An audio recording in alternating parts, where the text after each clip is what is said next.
नमस्कार दोस्तों, बहुत बहुत स्वागत है डेली न्यूज़ इंडिया 1.0 में। G7 का समिट तो अभी जून में हो जाएगा, लेकिन एक और समिट आ रहा है 6 और 7 जुलाई का। ये ब्रिक्स का समिट है और ये रियो में ब्राज़ील में हो रहा है। और कमाल की बात यह है कि इस समिट के अंदर बहुत कुछ ऐसा होने जा रहा है जहां पर जो हीरो होगा वो शी जिनपिंग होंगे। अब शी जिनपिंग का हीरो होना अपने आप में कोई नई बात नहीं है, लेकिन सारी की सारी लाइमलाइट जो होगी ब्रिक्स की, वो देखा जाए तो ब्राज़ील के अंदर जिनपिंग के ऊपर रहेगी। जो भी देश सपोर्टिव जितने कंट्री हैं वो सारे के सारे कंट्री ब्रिक्स के जो हैं वो पाकिस्तान को सपोर्ट करने वाले हैं। इसमें सऊदी हो या यूएई हो, इथियोपिया हो या इजिप्ट हो, अल्जीरिया हो या कई और देश हो, रशिया हो या चाइना हो, या इसके अलावा जो साउथ अफ्रीका वगैरह है, वो सभी पाकिस्तान के साथ में। इन एक्चुअलिटी वो सभी चाइना के साथ में, तो चाइना के साथ होने के नाते वो पाकिस्तान के साथ में है। चीन और रशिया की जो दोस्ती है उसके बीच में एक एग्रीमेंट है जिसका नाम नो लिमिट एग्रीमेंट है। तो दोनों एक दूसरे को हमेशा के लिए सहयोग करने के लिए बाध्य हैं। तो किसी भी लिमिट से बाहर जाकर भी वो एक दूसरे को सहयोग करेंगे। उसकी वजह से भारत के लिए बहुत सारे खतरे पैदा हो गए हैं। अब एक बात तो पक्की है कि ब्राज़ील में रियो के अंदर 6 और 7 जुलाई को समिट होगा, तो सारी की सारी लाइमलाइट जो होगी जिनपिंग के ऊपर होगी। हालांकि लूला डिसिल्वा भी वहां पर होंगे, रामफोसा भी वहां पर होंगे, मोदी को भी वेलकम मिलेगा, ऐसी बात तो नहीं है। लेकिन शी जिनपिंग के सामने अब मोदी का कद बहुत छोटा हो चुका है। दूसरी बात, ब्रिक्स में भारत ब्रिक्स से पैर पीछे खींचने के लिए बहुत समय से ट्राई कर रहा है। पीछे जब ट्रम्प ने कहा था कि जो ब्रिक्स करेंसी की बातें हो रही हैं तो मुझे एक्सेप्ट नहीं है और मैं तुमको बर्बाद कर दूंगा, तो इंडिया ने अपने स्टेटमेंट देने शुरू कर दिए थे जयशंकर के थ्रू कि हमारा ब्रिक्स करेंसी में कोई इंटरेस्ट नहीं, हम तो डॉलर चाहते हैं और हम तो ऐसा है।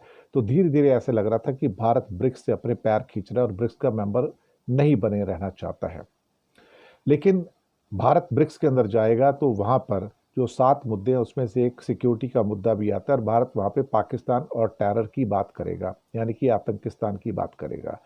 लेकिन क्या कोई उस बात को, उसके जो नेशनल कम्युनिकेशन निकल के आएगा बाद में, जो ऑफिशियल कम्युनिकेशन आएगा ब्रिक्स का, उसमें शामिल किया जाएगा? उत्तर है नहीं। क्योंकि शी जिनपिंग किसी भी हालत में पाकिस्तान का चर्चा उसमें या उसका नाम नहीं आने देगा। शी जिनपिंग किसी भी हालत में पहलगाम के मुद्दे के ऊपर जो हत्यारे हैं उसमें पाकिस्तान का नाम नहीं आने देगा।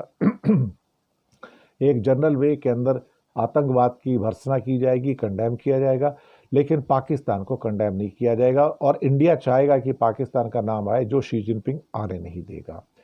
और किसकी चलेगी? मोदी की चलेगी? नहीं चलेगी। किसकी चलेगी? शी जिनपिंग की चलेगी। और अंत में जो डिक्लेरेशन आएगी उसमें वही डिक्लेरेशन आएगी जिसको चाइना चाहेगा और बाकी कंट्री चाहेंगे। मुझे लगता है कि भारत के लिए एक और वहाँ पर एक किस्म का सेटबैक भी होगा, एक किस्म से एक और इंसर्ट होगी हमारी, कि ब्रिक्स के अंदर अब पूरा का पूरा जो प्लेटफॉर्म है चाइना ने हाईजैक कर लिया है। भारत, जैसे मैंने पहले कहा, कि ब्रिक्स से पैर पीछे खींच रहा है अमेरिका के साथ आने के लिए।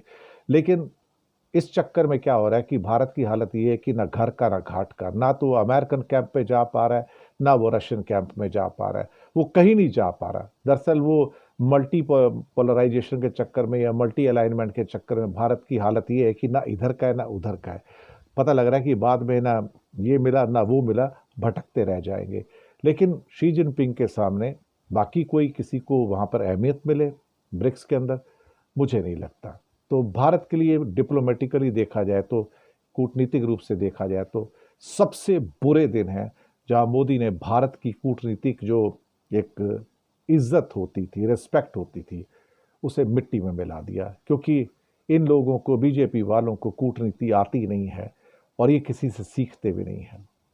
क्या कहा जाए, शर्म आती है। लेकिन यही आज की सच्चाई है कि हमारा एक और ह्यूमिलेशन ब्रिक्स समिट में वहां पर होगा, ब्राज़ील के अंदर। शुक्रिया आपका।